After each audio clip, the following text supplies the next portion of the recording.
మాచర్ల రాజకీయ మొత్తం కూడా నియోజకవర్గం రాజకీయ అరాచకాలకు కేర్ ఆఫ్ అడ్రస్ గా మారిందని చెప్పాలి. ఈ వ్యవహారానికి సంబంధించి పిన్నెల్లి ముఖ్య పాత్ర పోషించారు.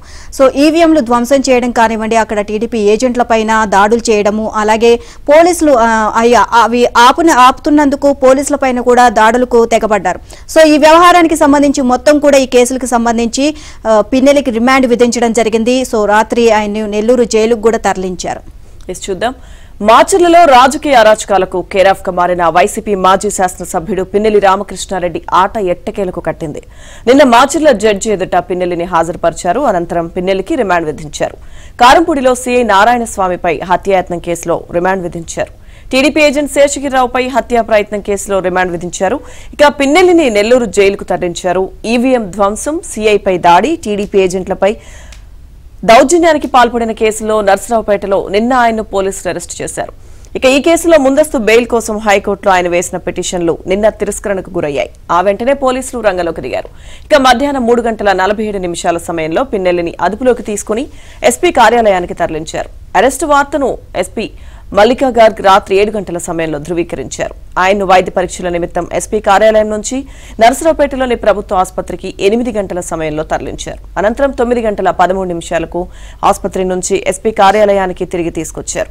మాచర్ల నియోజకవర్గంలో కేసులు నమోదు కావడంతో ఆయన్ను మాచర్ల కోర్టులో హాజరుపరచాలని పోలీసులు నిర్ణయించారు. ఇక రాత్రి 10 గంటల సమయంలో ఎస్పీ కార్యాలయం నుంచి పిన్నెల్లిని మాచర్ల కోర్టులో హాజరుపరిచేందుకు తరలించారు. పోలింగ్ రోజు ఆ తర్వాత మొత్తం పిన్నెల్లిపై 14 కేసులు నమోదయ్యాయి. వీటిలో 3 హత్యాయత్నం కేసులున్నాయి.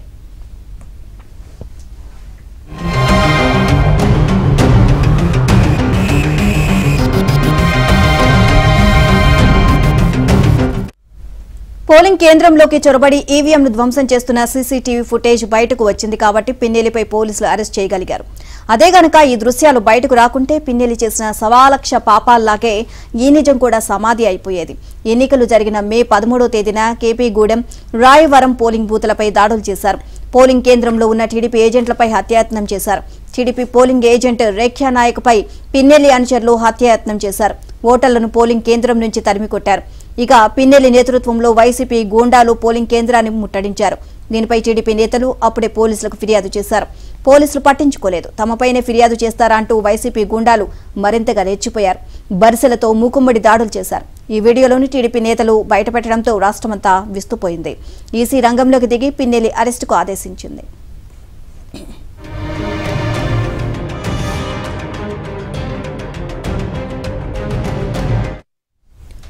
ఎన్నికల ప్రక్రియకు విఘాతం కలిగించే ఎవరికైనా శిక్ష తప్పదని భారత ఎన్నికల సంఘం ఒక ప్రకటనలో స్పష్టం చేసింది.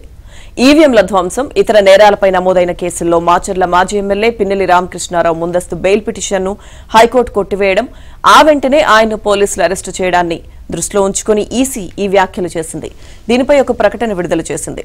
రాజ్యాంగబద్దంగా శాంతియుతంగా జరగాల్సిన ఎన్నికల ప్రక్రియను అడ్డుకునేలా దుస్సాహసాలకు ఇక ముందు ఎవరూ పాల్పడబోరని ఆశిస్తున్నామని కేంద్ర ఎన్నికల సంఘం తెలిపింది. ఈవీఎం డ్యామేజ్ కు కారణమైన నిందితుడిని అరెస్టు చేయడంతో ఈ అంశానికి తార్కిక ముగింపు లభించినట్లేనని పేర్కొంది. ఇక చట్టానికి ఎవరూ అతీతులు కాదనే సూత్రాన్ని ఇది బలపరిచిందని చెప్పింది. ఎన్నికల ప్రక్రియను పరిరక్షించడానికి ఈసీ కట్టుబడి ఉందని వెల్లడించింది. ప్రజాస్వామ్య వ్యవస్థను బెదిరించి వారిని ఉపేక్షించబోమని ఆ ప్రకటనలో కేంద్ర ఎన్నికల సంఘం స్పష్టం చేసింది. కాగా మే 13వ తేదీన పోలింగ్ సందర్భంగా పిన్నెల్లి రామకృష్ణారెడ్డి ఈవీఎంలను ధ్వంసం చేసిన ఘటనను కేంద్ర ఎన్నికల సంఘం తీవ్రంగా పరిగణించింది. ఆయన్ను తక్షణమే అరెస్టు చేయాలని ఆదేశించింది.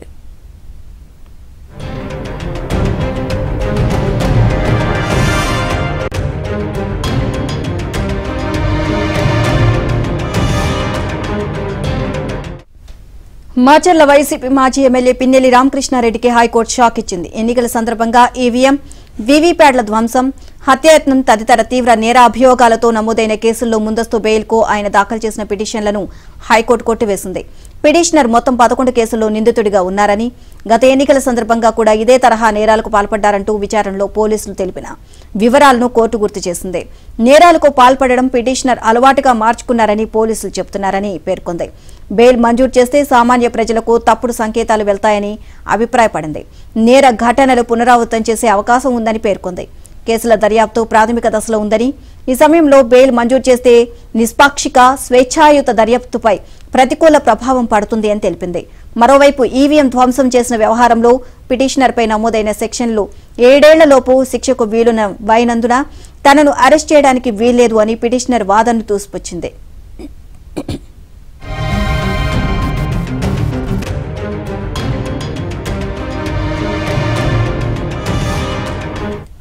తనకు సిఆర్పీసీ సెక్షన్ 41A కింద నోటీసులు మాత్రమే ఇవ్వాల్సి ఉంటుందన్న వాదనను కొట్టివేసింది. నోటీసులు ఇవ్వాలా లేదా అనేది దర్యాప్తు అధికారి విచక్షణాధికారం అని తెలిపింది. సిఆర్పీసీ సెక్షన్ 41A కింద నోటీసులు ఇవ్వడం తప్పనిసరి ఏమీ కాదంది. ముందస్తు బెయిల్ మంజూరు సమయంలో పిటిషనర్ పూర్వ నేర చరిత్ర, నేర తీవ్రత, పారిపోయే అవకాశం ఉందా, సాక్షులను బెదిరించడం, ఆధారాలు తారుమారు చేయడం చేస్తారా వంటి అంశాలు పరిగణలోకి తీసుకోవాలని సుప్రీంకోర్టు తీర్పు ఇచ్చిందని కోర్టు గుర్తు చేసింది. ఇక ఈ నేపథ్యంలో పిటిషనర్పై వచ్చిన నేర ఆరోపణల తీవ్రతను దృష్టిలో పెట్టుకుని ముందస్తు బెయిల్ పిటిషన్లను కొట్టివేస్తున్నట్లు ప్రకటించింది. ఈ మేరకు హైకోర్టు న్యాయమూర్తి జస్టిస్ టి మల్లికార్జునరావు నిన్న తీర్పు ఇచ్చారు.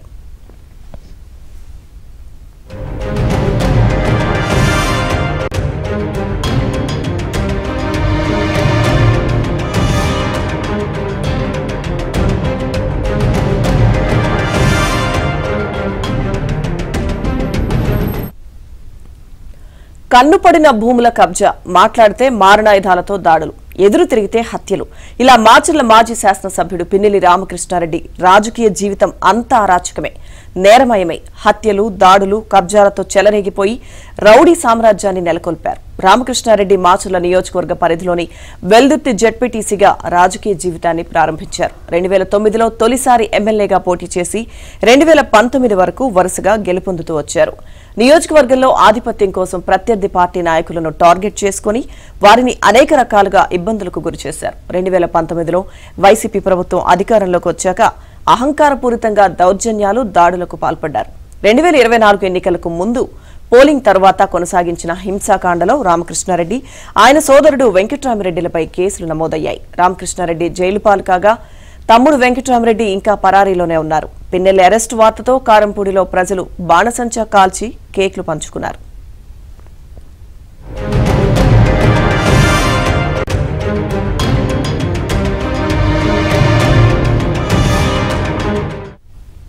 నిజానికి కొత్త ప్రభుత్వం రాగానే పిన్నెల్లి ఆటలు సగం కట్టాయి. తాజాగా హైకోర్టు తీర్పుతో ఆయన సాగించిన రక్త చరిత్రకు చరమాంకం పడింది. పల్నాడులో ఫ్యాక్షన్ పాలన పిన్నెల్లి సాగించారు. వెల్దుర్తి మండలం గుండ్లపాడుకు చెందిన టీడీపీ కార్యకర్త చంద్రయ్యను అదే గ్రామానికి చెందిన చింత శివరామయ్య, ఆదినారాయణతో హత్య చేయించారు.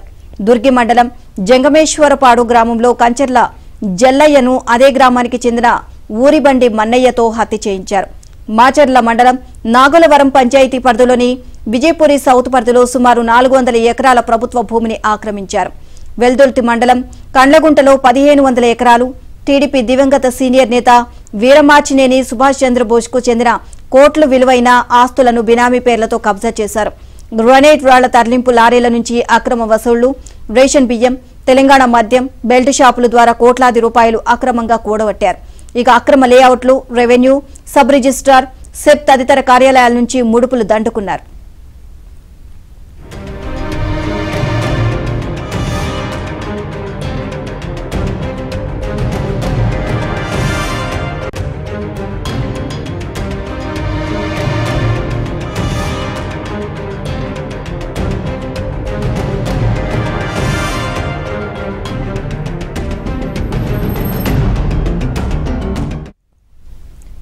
పల్నాడు జిల్లా మాచవరం మండలం చెన్నాయిపాలెం సమీపంలో Saraswati power project cement factory నిర్మాణం కొరకు అప్పటి సీఎం వైఎస్ కుటుంబం 2008 నుంచి 2010 వరకు 2 ఏళ్ల వ్యవధిలో సుమారు 1200 ఎకరాల భూమిని కొంది. భూముల కొనుగోలు ప్రక్రియ పూర్తయిన వెంటనే 2012లో సిమెంట్ ఫ్యాక్టరీ నిర్మిస్తామని భూములిచ్చిన రైతులను నమ్మించారు. 2014 వరకు కూడా ఆ భూముల్లో ఎటువంటి నిర్మాణ ప్రక్రియ జరగలేదు. ఫ్యాక్టరీ నిర్మించండి లేదా నిర్మించే వరకు తమ భూముల్లో తామే సాగు చేసుకుంటామని రైతులు తేల్చి చెప్పారు. తమ భూముల్లో పలు రకాల పంటలను సాగు చేశారు.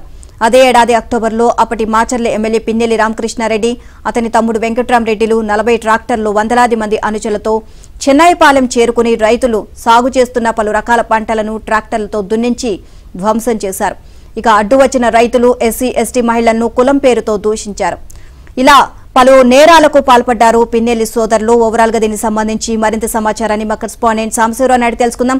సాంబశివరావు, పిన్నెల్లి సోదరులు 1-2 కాదు ఎన్నో అరాచకాలు అన్యాయాలు చేస్తూనే వచ్చారు. ఇప్పుడు ఎట్టకేలకు ఒక ఎండ్ కార్డు పడిందనే చెప్పాలి. మొత్తం కూడా అక్కడ చాలా మంది కూడా పిన్నెల్లిని అరెస్ట్ చేయడంపై హర్షం వ్యక్తం చేస్తున్నారు గ్రామస్తులందరూ కూడా. ఓవరాల్ గా దీనికి సంబంధించి అప్డేట్స్ ఏంటి? మొత్తంగా గత 15 సంవత్సరాల నుంచి పల్నాడు జిల్లా మాచర్ల నియోజకవర్గంలో అరాచక శక్తి, అరాచక పాలనకు అంతమొందించారంటూ కూడా ప్రజలు, మాచర్ల నియోజకవర్గ ప్రజలు సంతోషం వ్యక్తం చేస్తున్న పరిస్థితి అయితే ఉంది. ఒకనొక దశలో పిన్నెల్లి రామకృష్ణారెడ్డిని రిమాండ్ విధించారని తెలుసుకున్న తర్వాత అక్కడ మాచర్ల పట్టణంలో టపాసులు కాల్చిన సందర్భం కూడా గత రాత్రి అయితే ఉంది. గత 15 ఏళ్ల నుంచి పిన్నెల్లి రామకృష్ణారెడ్డి మాచర్ల ఎమ్మెల్యేగా పనిచేస్తూ అక్కడ అతని సోదరుడు పిన్నెల్లి వెంకటరామరెడ్డి వారు చేయని అరాచకాలు, అక్రమాలు, దోపిడీలు, దౌర్జన్యాలు, కోకోలుగా నేపథ్యంలో ఇప్పటి వరకు ఉన్న పోలీసు యంత్రాంగం, ప్రభుత్వ అన్ని శాఖల అధికారులు మొత్తం కూడా వాళ్ళకి తాబేదారులుగా పనిచేసి వారి అవినీతి అక్రమాలకు కొమ్ము కాసిన పరిస్థితి అయితే ఉంది. మాచర్ల నియోజకవర్గాన్ని ఒక మాఫియా సామ్రాజ్యంగా ఏర్పాటు చేసుకొని పిన్నెల్లి సోదరులు వాళ్ళు ఎన్నో అరాచకాలకు పాల్పడిన నేపథ్యంలో గత నెల 13వ తారీఖు జరిగిన ఎన్నికల్లో ఈవీఎం ధ్వంసం చేసిన వీడియో బయటికి రావటమే అతని అరాచకాలకి అంతానికి కీలక మలుపుగా కూడా ఇప్పుడు చర్చించుకుంటున్నారు. కేంద్ర ఎన్నికల సంఘం సిట్ ఏర్పాటు చేయకపోతే ఈవీఎం ధ్వంసం వీడియో వెలుగులోకి వచ్చేది కాదు అంటూ కూడా ప్రతి ఒక్కరి నోటి నుంచి పడుతుంది. ఆ ఈవీఎం ధ్వంసం వీడియో బయటకు వచ్చిన తర్వాతనే పిన్నెల్లి రామకృష్ణారెడ్డిపై కేంద్ర ఎన్నికల సంఘం సీరియస్ కావటం, తక్షణమే అతన్ని కేసు నమోదు చేసి అరెస్ట్ చేయాలని ఆదేశాలు ఇచ్చిన నేపథ్యం. ఆ తర్వాత పోలింగ్ రోజున, పోలింగ్ అనంతరం పిన్నెల్లి సోదరులు చేసిన విధ్వంసాలు, అరాచకాలు, దౌర్జన్యాలు, దాడులపై కూడా వరుస కేసులు నమోదు కావడంతో మొత్తంగా పోలింగ్ సంబంధించి పిన్నెల్లి సోదరులపై 14 కేసులు నమోదైన నేపథ్యంలో ఇటీవలే పిన్నెల్లి సోదరులిద్దరి పైన మాచర్లలో రౌడీ షీట్ ను కూడా ఓపెన్ చేయడం జరిగింది.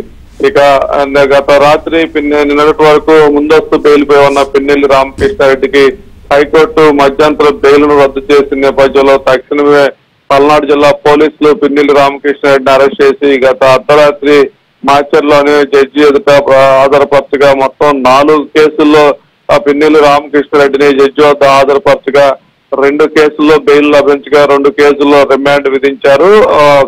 పోలింగ్ అనంతరం కారంపూడి తెలుగుదేశం పార్టీ కార్యాలయాన్ని ధ్వంసం చేయటం, అక్కడ ఆస్తులు ధ్వంసం చేసే సందర్భంలో అడ్డు వచ్చిన సిఐ నారాయణ స్వామిపై కూడా హత్యా ప్రయత్నం చేసిన కేసులో అతనికి రిమాండ్ విధించారు. మరోవైపు పాల్వాయి గేటు, రెంటిచింతల మండలం పాల్వాయి గేటు జంక్షన్ లో ఈవీఎం ధ్వంసం చేసే సమయంలో అడ్డుకోబోయిన టీడీపీ ఏజెంట్ నంబూరు శేషగిరిరావుపై కూడా హత్యా ప్రయత్నం చేసిన కేసులో కూడా అతనికి రిమాండ్ విధించారు. ఇక ఈవీఎం ధ్వంసం చేసిన కేసులో బెయిల్ లభించగా అదే పోలింగ్ బూత్ లో నాగమణి అనే మహిళపై కూడా బెదిరింపు చేసిన కేసులో కూడా ఆయనకి బెయిల్ మంజూరయ్యి మొత్తంగా 4 కేసుల్లో 2 కేసులు బెయిల్ లభించగా 2 కేసులు రిమాండ్ విధించారు. రిమాండ్ 14 రోజుల పాటు రిమాండ్ విధించగా అతన్ని స్థానికంగా ఉండే జైలుకు తరలించకుండా నెల్లూరు జైలుకు తరలించిన పరిస్థితి అయితే ఉంది. గతంలో పిన్నెల్లి రామకృష్ణారెడ్డి అతని తమ్ముడు చేసిన అరాచకాలపై కేసులు నమోదు చేసి అరెస్ట్ చేసేందుకు సిద్ధపడగా ఇప్పటికే పిన్నెల్లి రామకృష్ణారెడ్డి అరెస్ట్ చేసి జైలుకు పంపగా అతని సోదరుడు వెంకటరామరెడ్డి ఇప్పటికి కూడా పోలీసులు అతని పరారీలో ఉన్నాడు. ఎక్కడున్నాడు ఇప్పటికీ పోలీసులు కనిపెట్టలేదు. వెంకటరామరెడ్డిని కూడా తక్షణమే అరెస్ట్ చేసి జైలుకు పంపించాలని మాచర్ల నియోజకవర్గ ప్రజలైతే కోరుకుంటున్నారు. Right, thank you Sambasivarao.